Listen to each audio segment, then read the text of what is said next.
we are delighted to welcome Hamish Bielski from New Zealand. Hamish farms 700 acres in South Otago and their and it's their 5th year venture.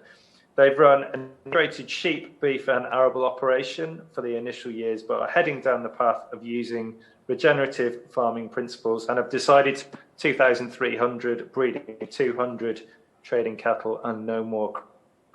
Their vision is to reach the potential of the land, ecosystems, well-being and bank balance. Hamish believes regenerative farming can provide the answers to sustainability in agriculture. Hamish, welcome to BioFarm.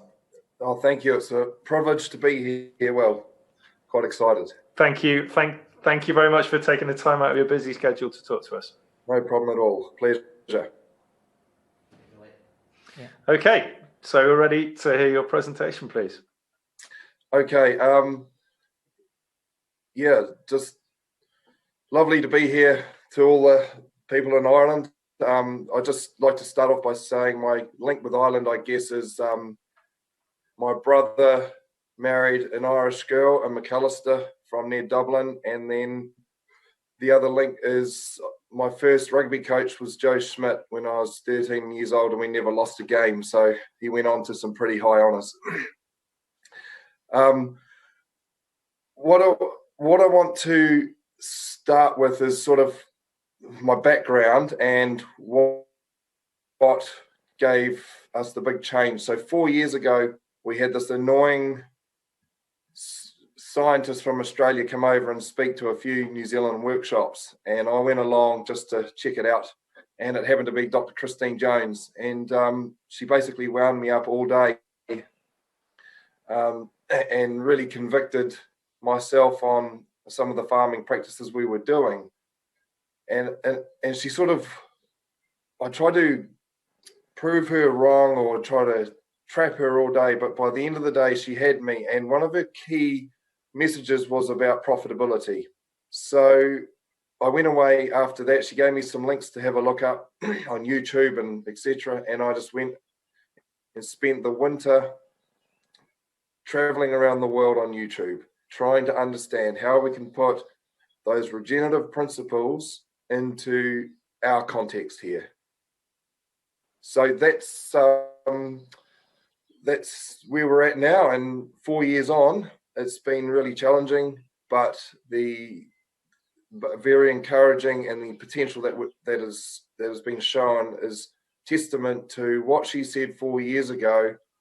It certainly works. And then we had Nicole Masters around the same time come and do some workshops with us. So we were very well grounded. The hard part was actually implementing it on farm. So I'll start my presentation.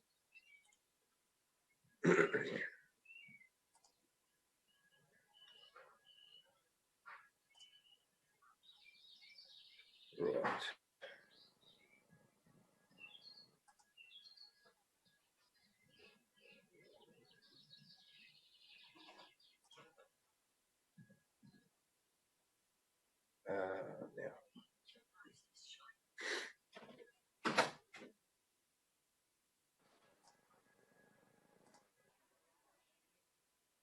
Now I've forgotten which one I meant. Oh, here we go.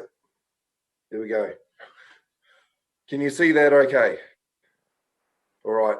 Improving our profits and land with regenerative management. Now, the first quickly I want to say is I don't class myself as a regenerative farmer or any farmer. I have I guess it's an understanding of what practices regenerate the land and what practices degrade the land. Amy and I are in our 7th year in an equity partnership on 300 hectares, rolling to hill country in South Otago. We have 3 children, 2,500 breeding sheep. We have about 200 cattle now in a once bred heifer system, plus we finish and trade some steers. We used to grow 50 to 80 hectares of wheat and barley, but that was very hard for us to achieve without degrading land in our context. We have put in diverse perennial pastures in 80% of the farm, and mainly no-till and glyphosate. Now, just to, again, context around that, when we bought the farm, it was well fertilized, had good fertility, but very old 40+ year pastures. So very relaxed, continuous stocking farm. 800 mils rainfall, winter, spring wet, summer dry on heavy poor draining soil. So our aim is to build the energy, water and nutrient cycles with an optimal animal performance and profit. So what I've learned from the last 4 years is that actually our land is one big solar panel, and our livestock are energy harvesters that turn energy from photosynthesis into high quality nutrient dense food while fertilizing and building topsoil carbon at the same time. Now I'm struggling to understand why that is seen as bad in today's environment. In 6 years, we have gone from using 50,000 litres of diesel through the cropping, etc., to 5,000 litres and dropping. In year one, we applied 125 tonnes of fertiliser. We're now down to 2.5 tonnes this year. No fertiliser for the past 3 years except on diverse winter crop, and our soil and herbage tests are either level or improving. This will be the 4th year where we don't put on any fertiliser. So is this sustainable without external non-renewable fertiliser? That is my question, and my hypothesis is yes, if we farm how we are learning. Can we still be performing at this level in 3 to 5 years' time? And again, this really hit me when Christine Jones confronted us about what sustainability actually is, and I did not like to hear it. And I've grappled with it, and now that I understand it, it's actually quite liberating. So of all our energy resources, it's the ability to be maintained at a steady level without exhausting natural resources or causing severe ecological damage. So when I look at that definition of sustainability, none of us are really sustainable. So we're on that path to find out how we can truly be sustainable in a sort of a circular system, and regenerate at the same time. Another thing I've learned is that there is no right or wrong, just consequences. Understand what these are and how they work. So we have a lot of pushback at the moment. When I claim myself as a regenerative farmer, I'm obviously calling someone else a degenerative farmer. And I'm just understanding at the moment how we have to try and moderate our message, because at the moment I still use glyphosate, and to a lot of people that is degenerative. So I'm no longer a regenerative farmer, if that makes sense. I understand the effects of glyphosate, and we are aiming to work our way from using it over time. And the other thing, I wish I'd studied agroecology at university. Just to give you a glimpse of how we used to run our farm, these are winter crops of sheep, and this is to me was normal. I didn't even question that this was not right, and that there weren't consequences. Again, similar picture.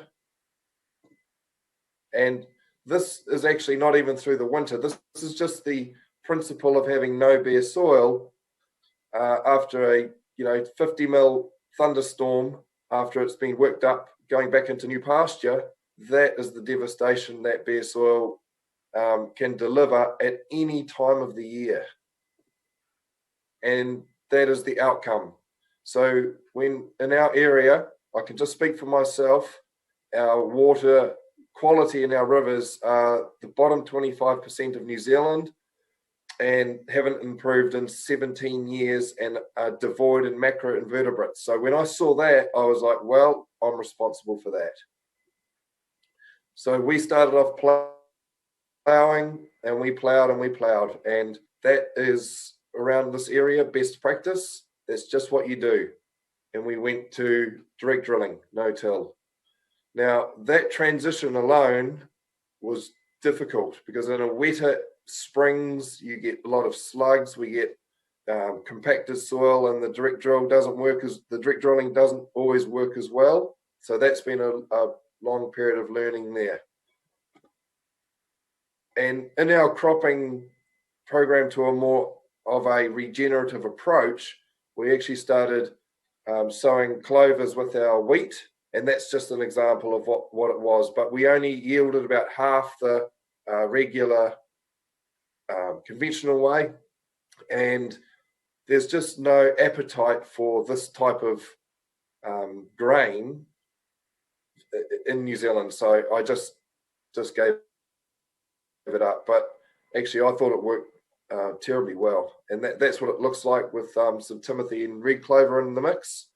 And then after that, we just break fed our cattle on that clover through a dry period, and they just bloomed on it. So the concept works well. We just haven't got the infrastructure here, or we're not getting paid enough for the effort that's put into it.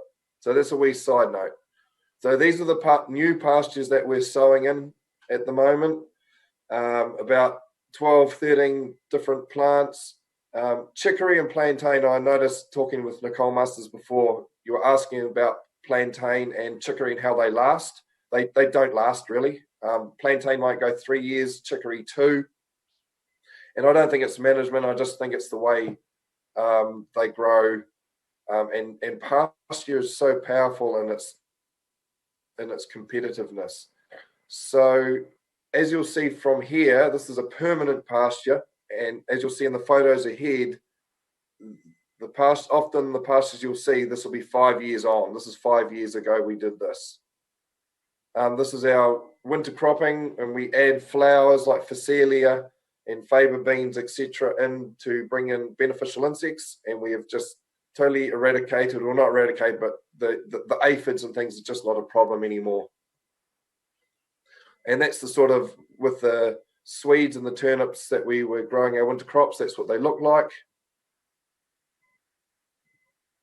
And that's what it looks like when the sheep go onto it. They're the faba beans, and they just love those beans. They pump some nitrogen into the soil, and that's been working really, really well.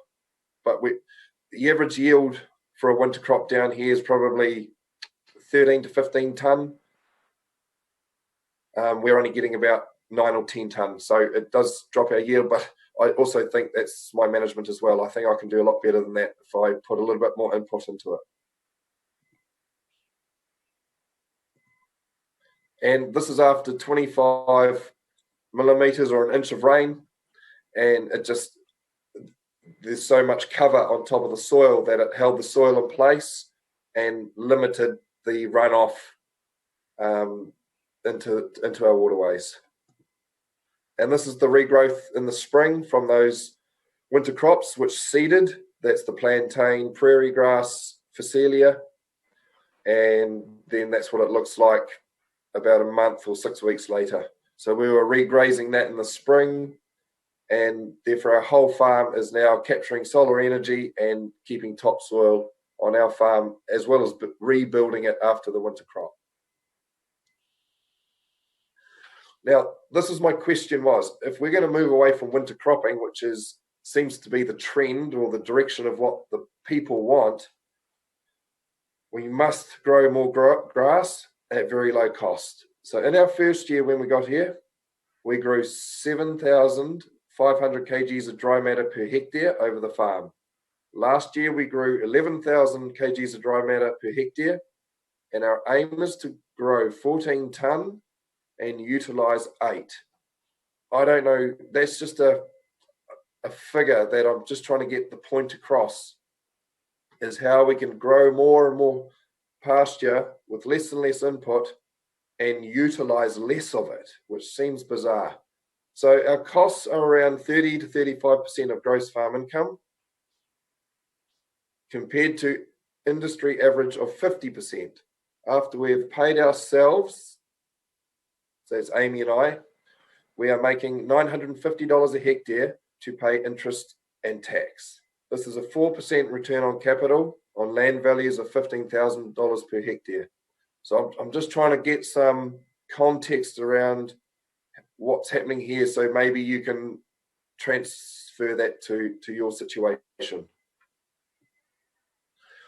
Just another way we get through the winter is some of our harder hill country, which is more free draining. We set out the bales in the autumn, and you can see the Pomahaka River down there on the left, which is quite is not great water quality.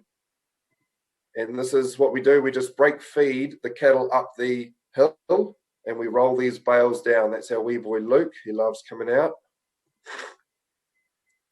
And then we see how we roll the bales down the hill, and this built up such beautiful, diverse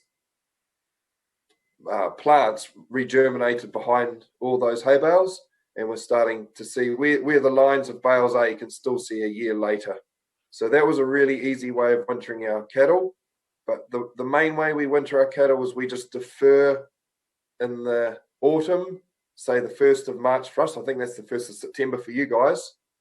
We'll put a bit of nitrogen on, and we'll take 4,000 or 5,000 kgs of dry matter through into the winter and break feed our cows through the winter. So we need about 0.2 of a hectare per cow to winter. And this is some of our country. It's not always easy. There's some quite steep gullies, and this is in the winter time where we do one-day shifts.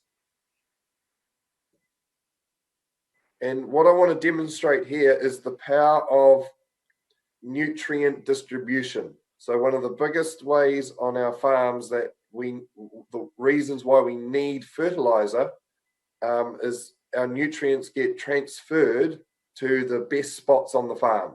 And so what we're doing now is we're actually strategically mob grazing on the sides of the paddocks at night, and then we'll bring them up during the day on the better parts. And this next slide, hopefully, there's another example. In this next slide, if you can see sort of 2/3 of the way up this slide, you'll see a green distinctive line.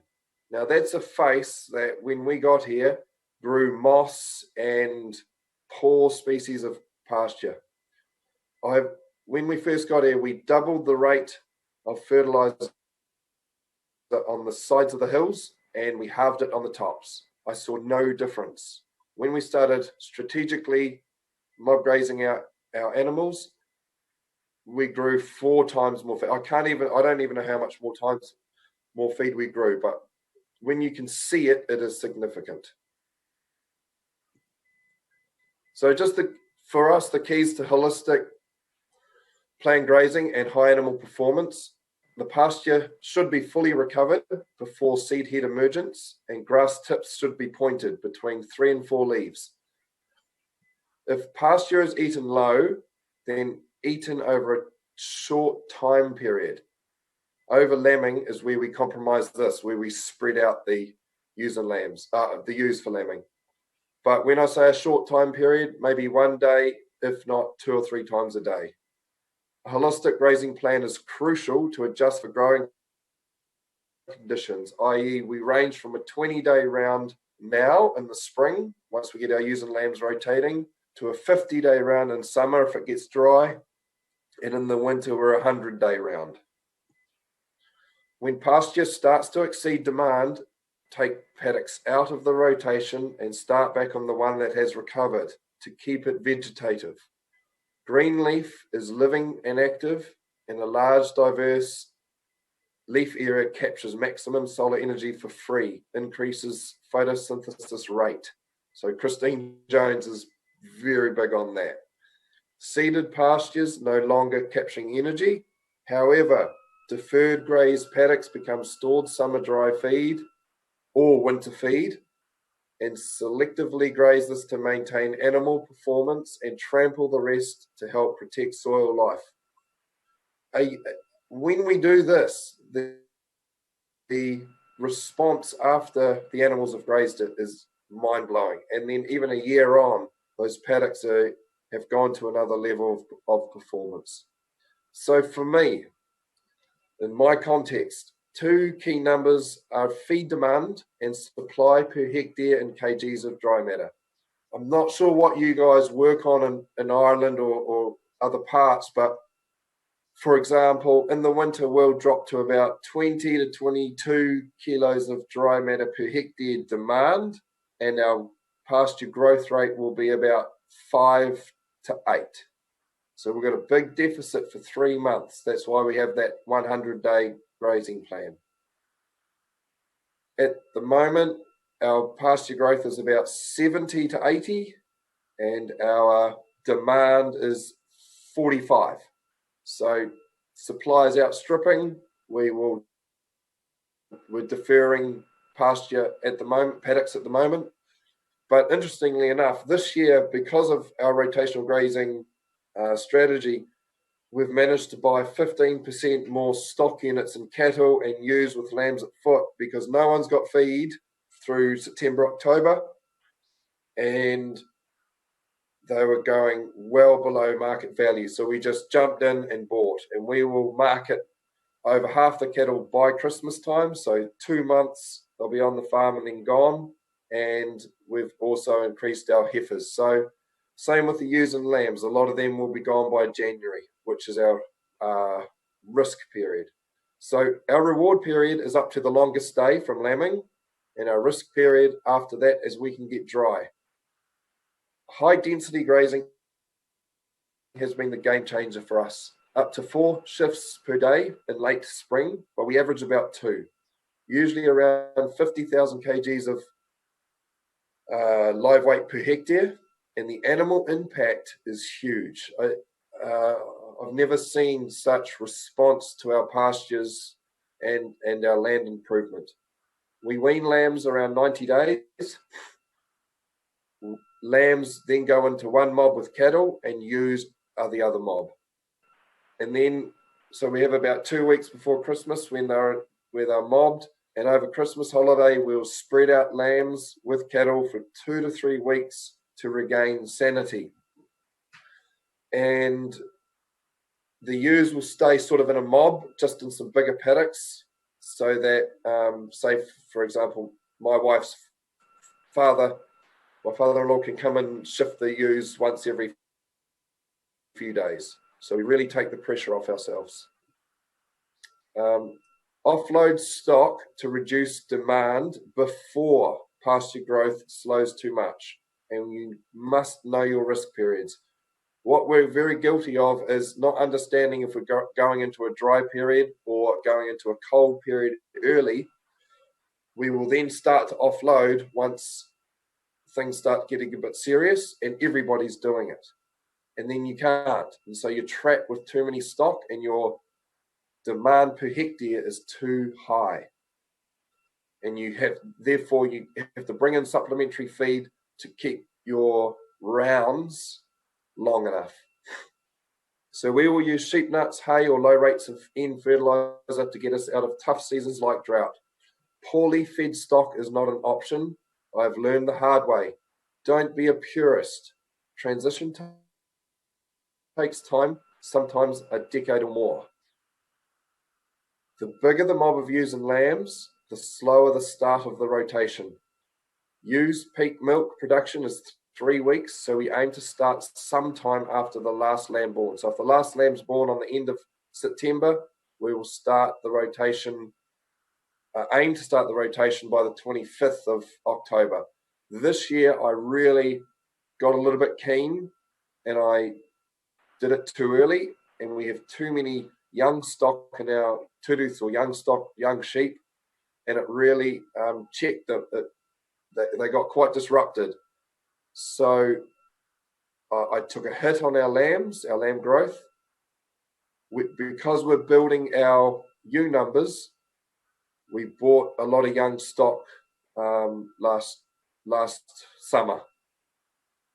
So I've learned the hard way there, so please understand. So we've 1,000 ewes in a mob and 1,500 lambs. So that's what I call by a bigger mob. The bigger your mob, the later you start to box up. I think with 200 or 300 ewes in a mob, it's just not such a drama. Just understand that context. And wire and water are two of the most important investments on our farm. So that's just subdivision fencing and a good water system. It is no longer about utilisation, but building capacity to grow more and fertilise by laying down plant litter and spreading dung and urine evenly over the whole farm. And I just enjoy this quote by Jim Gerrish: "I will not fear wasting grass." So what I'm going to go through now is just a series of photos from sort of weaning time onwards. So this is maybe beginning of January, where we have our mobs and ewes and lambs and cattle in one mob.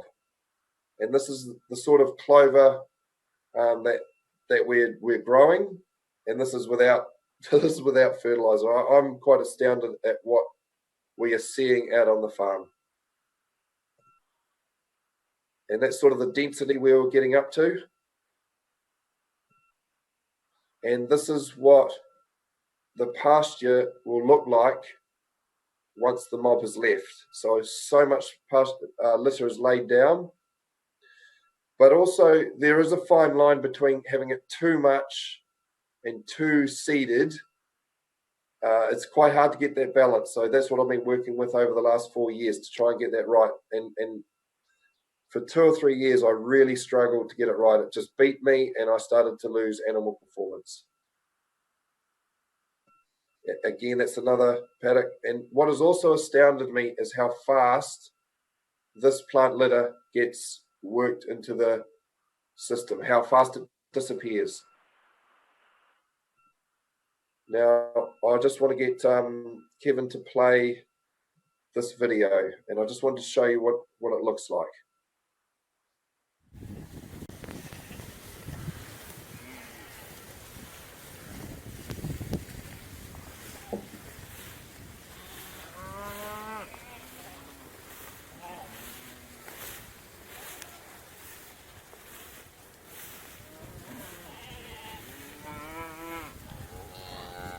And another thing to look out for is the gut score. Just sort of by the hip bone. We want big, full tummies when we shift them for maximum animal performance. You'll see that they're nice and round. The cattle certainly get annoying when we're going through gateways. They clog up the sheep at times. They don't like to flow through fast, but and what I want to show here is how much we're leaving behind. And you just cannot see any bare soil, and that is when we get heavy rain, that is all filtered. And when we get hot, dry nor'westers, it just doesn't dry out our soil, and we just keep growing for longer in a dry, and we respond faster when we get the rains. And they're going into about 3.5 to 4 kgs of dry matter. So that's that. Thank you. This is the autumn. So I've got a couple of 2 or 3 photos of this shot in different seasons. So this one is in the autumn, and this is the same pasture mix as that original diverse pasture sward that we saw 5 years ago. And it is still pretty much dominated with the same pasture species, still going strong. This is at the end of winter. So we all grass winter, no supplements, and you can see the mud. You can see that pasture is sort of starting to lose its quality by the end of winter, but the ewes have been maintained. And that's what it looks like behind them. So we just clean out the pasture, you know. So there is quite a fair bit of bare soil showing there. That's going to be a hard one to try and prevent that in the future.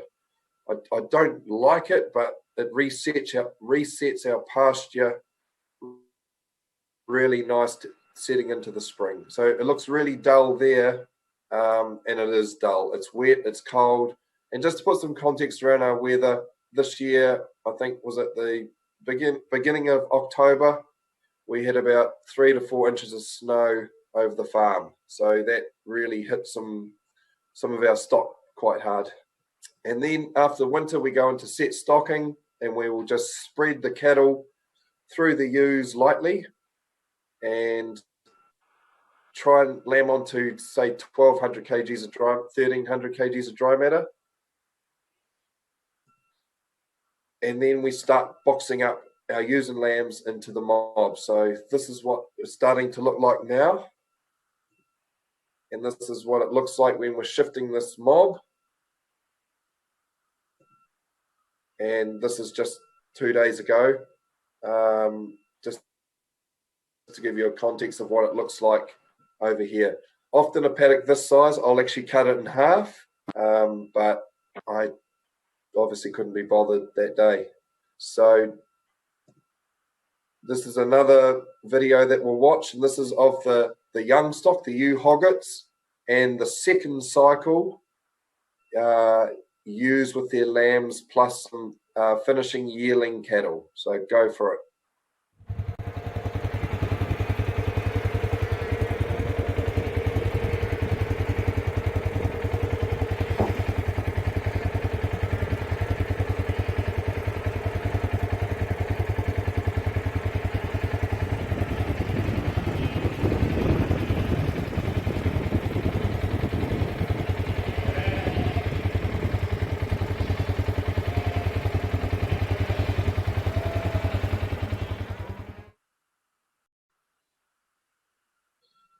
Beautiful, thank you.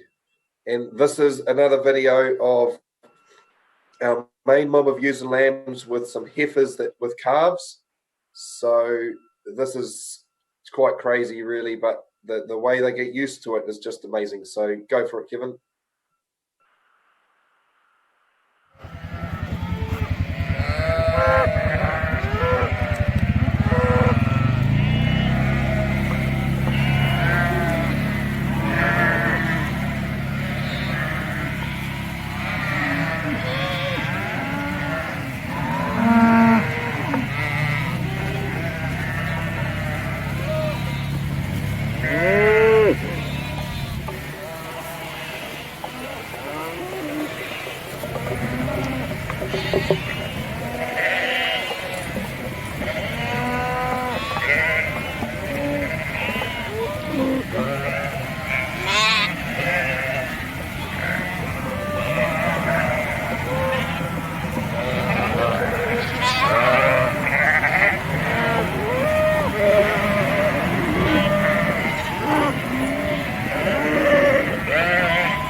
So just not far to go now. This is what we're sort of leaving behind, and what I want to also demonstrate here is you'll see some stalky bits of bit of cocksfoot there and some ryegrass that haven't been eaten. Now, if I don't get the grazing right and I have too much of that, I'll just come back and top the next round. Either that, or you've got to have such high density to start laying some of that down. But understand that if we don't take enough of each grazing, then we start to get too many of these plants uneaten. And then this is a better grazing with less uneaten plants. and you can see the uneaten plants there. It's actually not a great percentage, so I'm not too worried about this, but sometimes I do leave behind too much, and trying to get the balance between animal performance and pasture quality. So I still haven't worked that out. This is going to take us a long, years, and it's going to take many of us trying this to start to build some really good data around it. Because the other thing, there's very little data on high density grazing of ewes and lambs around the world. So we're just kicking into it. And that's that same shot was taken yesterday. So that's what the ewes and lambs are going to go into. And that's probably around 2,800, 3,000 cover. And I don't want it to go much more than that. And I'm almost starting to get nervous now that it's going to beat me. And the clover is just beautiful amongst the pasture. So our lambs grew about 320 grams a day till weaning, 250 grams a day post-weaning. We had 80% gone by the end of February with one drench at about 18 kilos. And we have lifted carrying capacity from 2,700 stock units when we first got here to now 3,400. 7 tonne of dry matter growing to 11 tonne 6 years later. And an important differential that I've learned is the improvements are based on a process management and system changes, not fertilizer biological products. That's for us. I'll put our profit in first and work backwards. It has been some of the most challenging years of my life. There have been tears, and I wondered what on earth I had got myself into at times. Some people do say start small and see how it works and then expand from there. I couldn't be bothered starting small, so I just went straight into it. And you get hit hard. That's all I can say. But you also learn really quick, and you also come out the other side quicker, I believe. So I've at times I feel like I've put a whole lot of years onto my life, but now I can sort of start seeing I can reclaim those years. But you must have belief that you can do it. Many people will tell you it can't be done.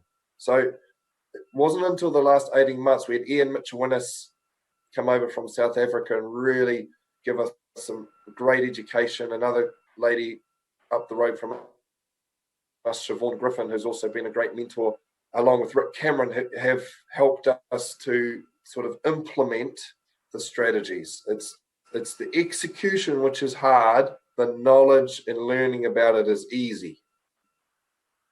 And that is a good picture of what our vision of what we'd like this farm to look like, with diverse tree species in the gullies and integration of livestock in our mob grazing. So I think that will finish us off there.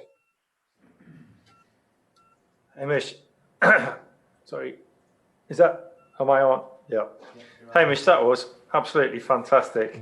Thanks so much. I find that very relatable. I feel like I'm just sort of having my Christine Jones moment now.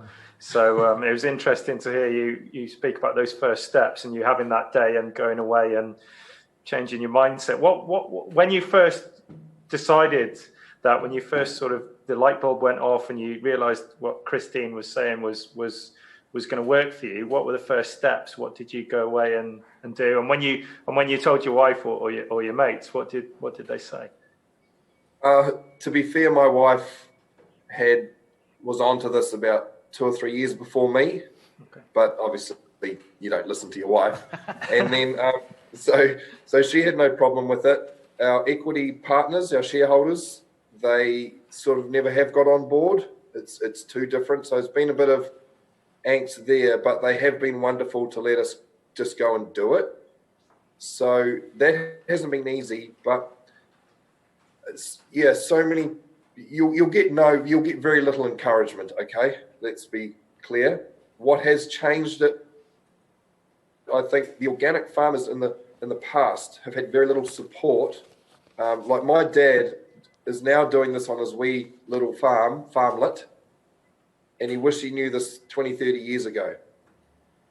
They didn't have the internet and they didn't have social media. We have so much support. We have so much knowledge and information online. We almost don't even need to go to university. You just find out what you want to know, and then it goes from there. So the first things we started changing was going from ploughing and working the soil. I mean, I did some serious damage when I ploughed and power harrowed the soil.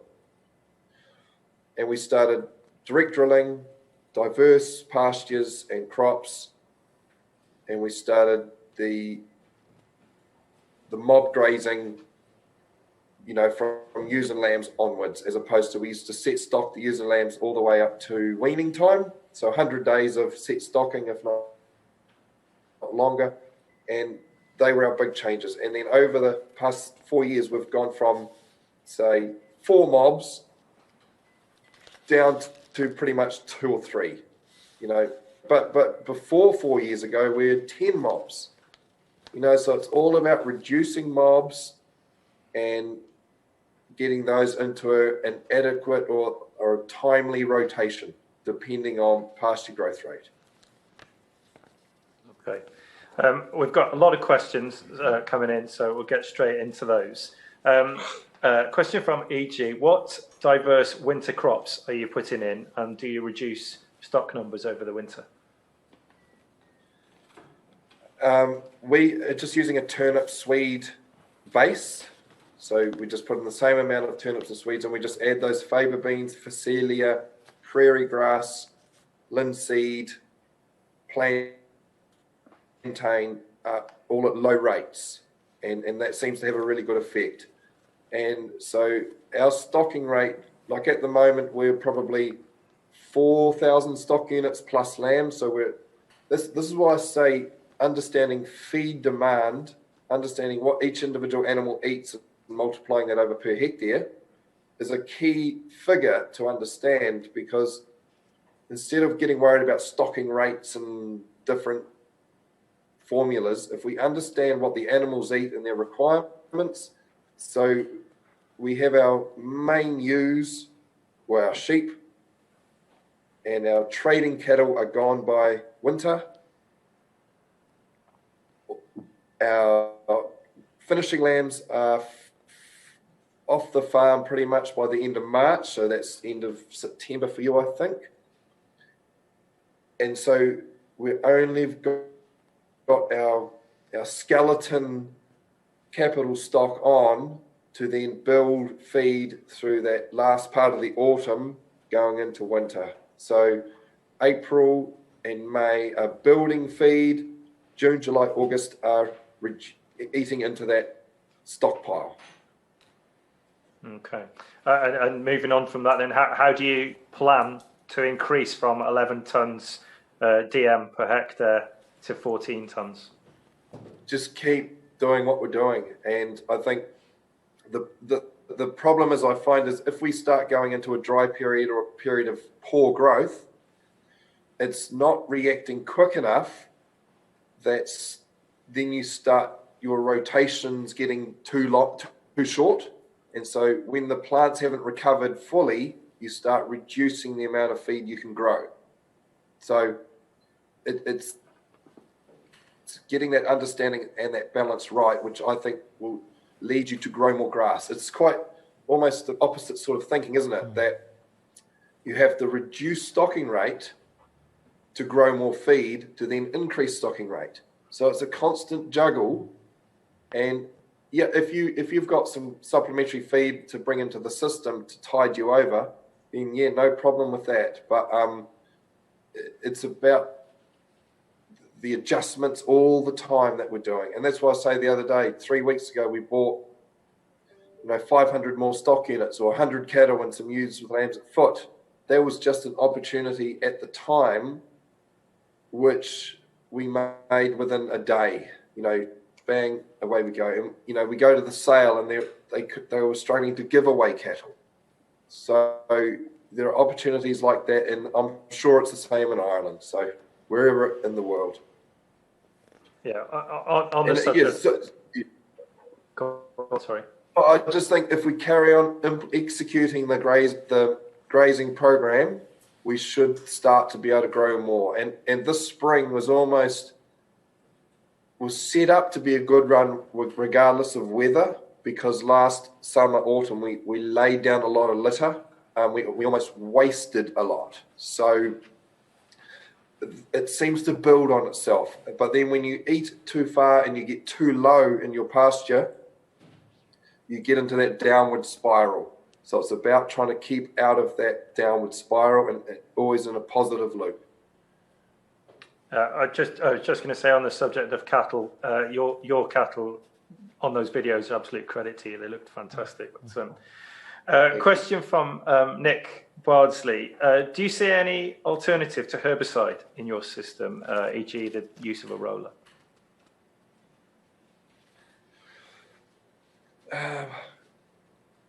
What I'd like to see is a sort of a minimum tillage implement. So the best thing I have actually seen at the moment is sort of little discs, little miniature discs on two angles, and it just cuts the top of the, say, top 3 inches so quick, and that's how I see the future. Something like that just kills the grass on top without a big deep working.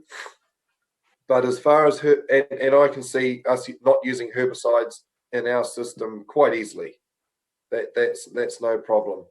It's the cropping side which I find really, really hard to get around, and I just wasn't going to go down that track. I'm going to leave that to some of the other absolute gurus to crack that, and they've been on that path for 20, 30 years. But the glyphosate thing is going to be the hardest one to get our heads around, and I think people are going to have to pay more for plant food if they want it to be healthier and regenerating our ecosystems.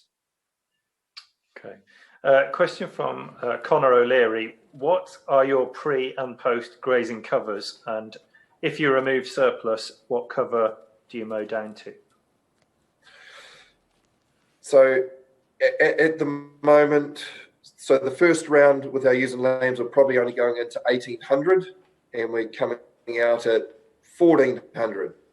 The next round we're going into about 2,500 or 2,800, and we'll take it down to 1,600. Sometimes it's a bit more when I get a little bit nervous about the animal performance.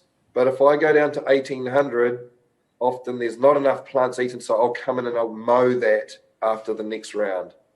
And through the summer, if we had a good summer, we're usually going into about 2,500 to 3,000 as our aim once we've built up that feed cover from the spring.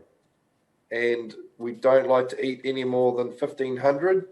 But then I also think that eating down to 1,500 and cleaning out all your plants quite nicely, as long as it's recovered well, it will regrow splendidly. So I think time is most important. So short amount of time grazing interval and recovered pasture are probably the two most key things. Residual, I find, is very flexible. And I've learned a lot from Jim Elizondo, who's sort of taught us to eat lower and have better quality afterwards. And I'm starting to understand that more and more, as opposed to just eat the top third.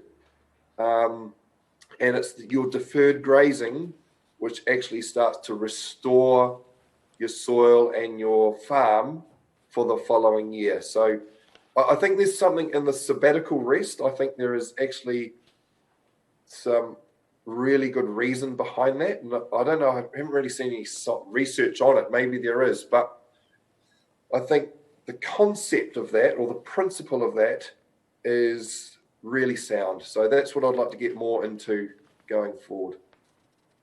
Okay. I've got a question here from Harold, and we touched on this slightly in the last talk with Nicole. Can you see government restrictions on winter grazing coming in New Zealand because of water quality rules? Oh, sorry, you just broke up a bit there. Sorry. Can you see restrictions on winter grazing coming in New Zealand because of water quality rules? Yes, there already is restrictions with the new regulations.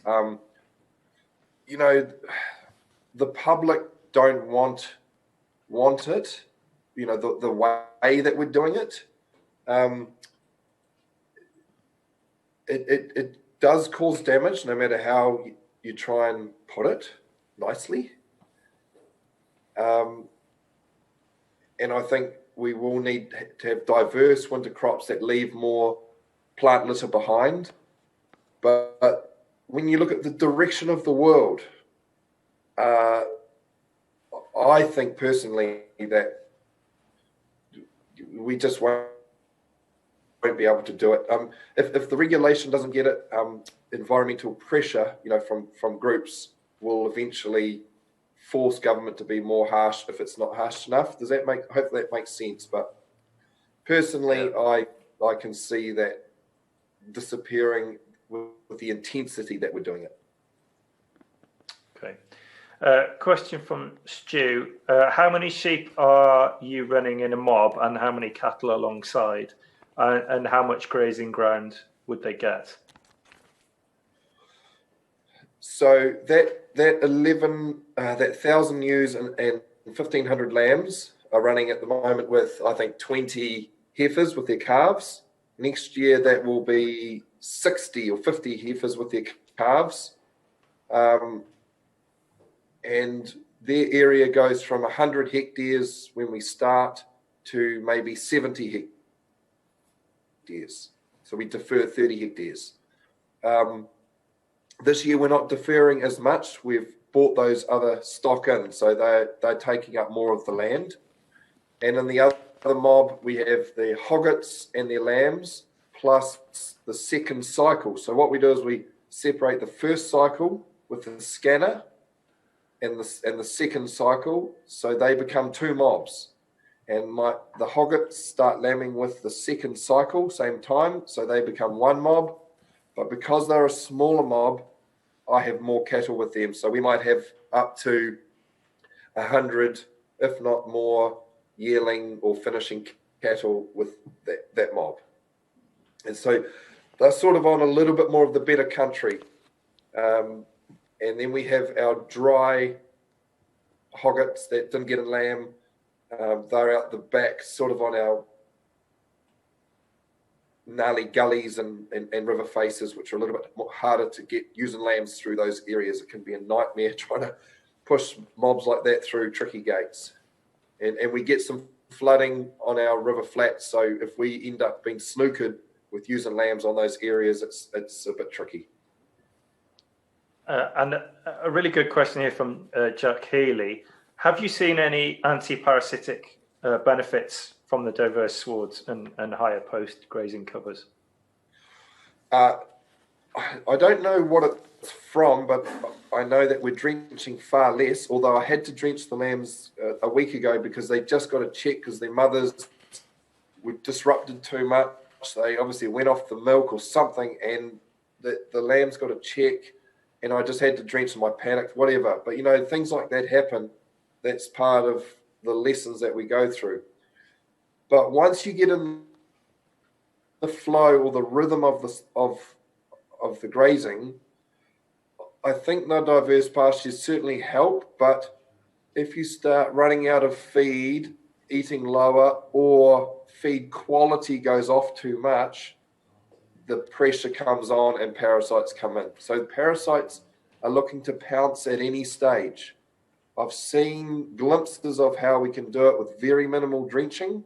But again, it's what I've really struggled with organics is the restrictions around inputs as opposed to management. So yes, I might only allow one drench in an organic system, but if they need two because we've had a really dry period and it's going to help our business, well then I have the freedom to do that in this regenerative management. So that's about a market with organic.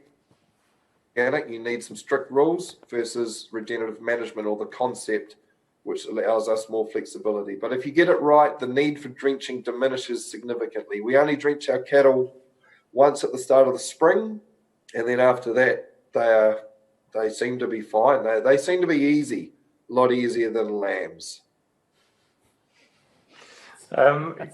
Question from John D. How many times would you graze each paddock to reach 8 tonnes per hectare utilised? Oh, that's a good question. So we were doing 4 30-day rotations: January, February, March, April. So 1, 2, 3, 4. Then we go into 100, 5, 6, 7, 8 times, I suppose, roughly off the top of my head. Okay, right. Okay. Just one question that I have. You've got a young family like me. Have you seen this improve your work-life balance? This sort of way of farming, has that made a difference to that? Do you feel like you get to spend more time with your family? It's worked better in that regard as well. Not to the extent that I'd like yet, because we've still got a lot of fencing still to do. So yeah. I'm out there putting up break fences. You guys know what break fences are? Like just live strand temporary fences. So I'm putting them up and down most days. So that's a bit of a tie. Over the next year or so, we should have near on 100 paddocks, and we started here with 42.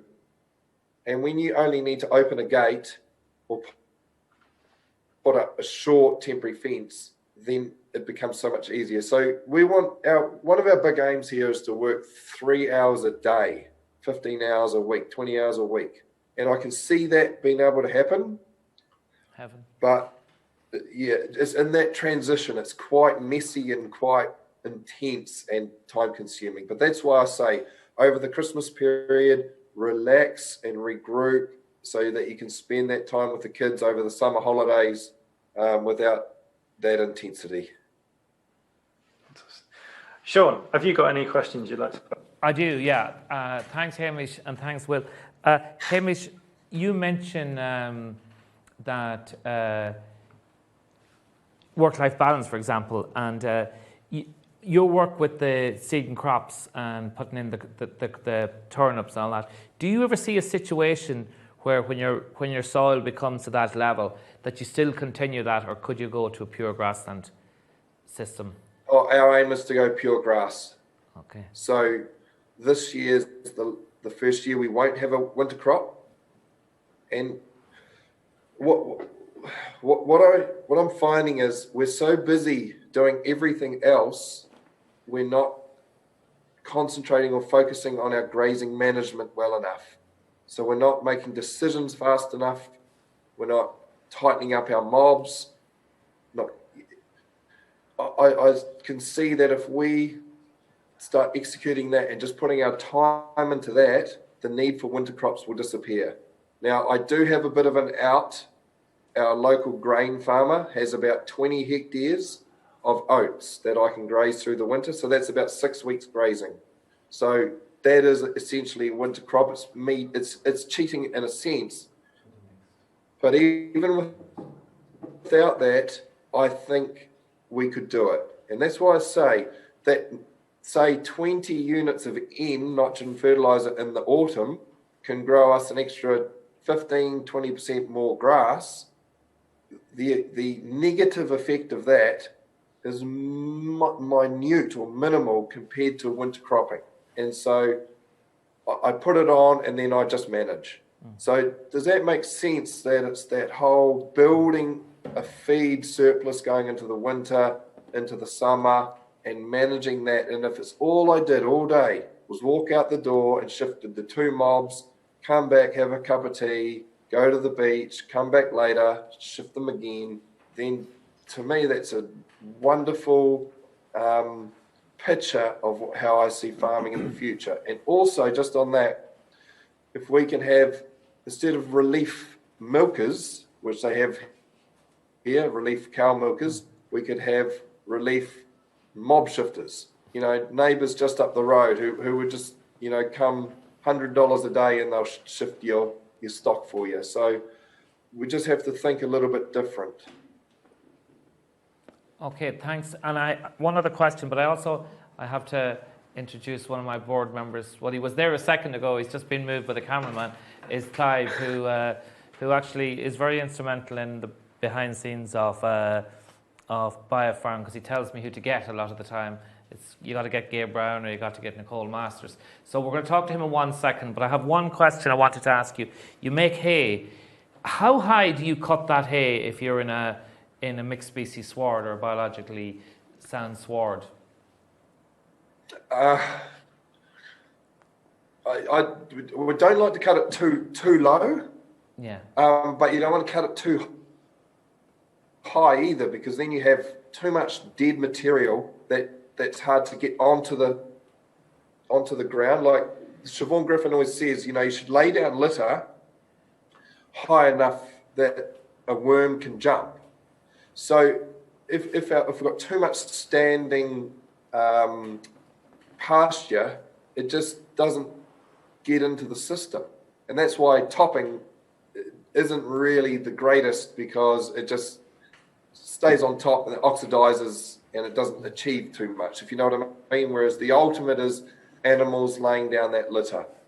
And for us here, I just want to get to I think also maybe our animal for a lamb growth rate is not going to be as good on mum in this mob rotation as they are set stocked. Like, we were getting amazing results with set stock lambs and their growth rates. So I sort of thought we might be able to grow better than the set stock regime, but maybe we can. But at this point, I'm just sort of trying to temper it back a bit, that it's more about the bigger picture, and that once we weaned our lambs last year, they carried on growing so well. They hardly knew they were weaned. They just carried on the rotation, and we had such high covers that when we go into dry spells, we had feed. So there's a bigger picture, just to add that in while I remember. Okay, great. And I know that Clive has a question, I think, so I'm going to Clive Bright is our farmer. Does a little bit of mob grazing, Clive, or holistic management grazing? Yeah. So Clive is very keen, I think, so. Yeah, mine's nowhere near as complex as yours, or at the scale, but just what is your future strategy for putting in your infrastructure, your fences and your kind of temporary fences and your water system? Have you that planned out? Or? Yeah, we're on a local water scheme with basically 300 litre concrete troughs, which only just keep up at times through the summer with the cattle. And we are netting fences with one wire electric on the top, one wire on the bottom, with netting gates, and then we will put up some techno fence, sort of semi-permanent techno fence on to cut some of those up to make it easier for me. So as long as the foundational fences are good, with good netting and good electricity, we can start doing smaller, less robust fences in between. Yeah. Does that make sense? Yeah, totally. Yeah, brilliant. Okay, well, back to you. Well, Hamish, that was fantastic. Yeah. I just absolutely loved it. Just one question there, just actually to move on from that. Are you using any, or have you plans to use any technology, sort of the automatically opening gates or anything like that? I know you said about bringing in some of your neighbours to help, or is that something you've looked at? That would be, I think it's easier with cattle, but it could be done, and we will use that technology in the future if it's there. I think the other technology, which is pretty cool, is the halters around the necks of cattle, which you can, that's pretty wonderful technology if that can be executed more for dairy systems, but that's pretty cool. But I always remember Joel Sellerton saying the two most amazing pieces of technology ever produced in farming are the electric fence and the alkathene pipe. And when you think about it, they're the two fundamental things that allow us to do what we can do in this modern day agriculture. Fantastic.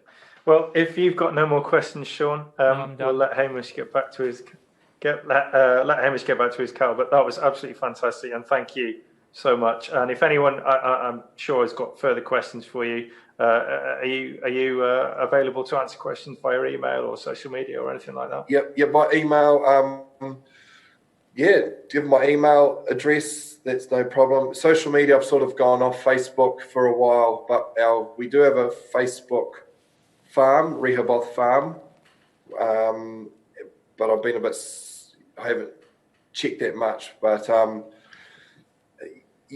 that's and Quorum Sense in New Zealand. That's probably the best website for people to go to.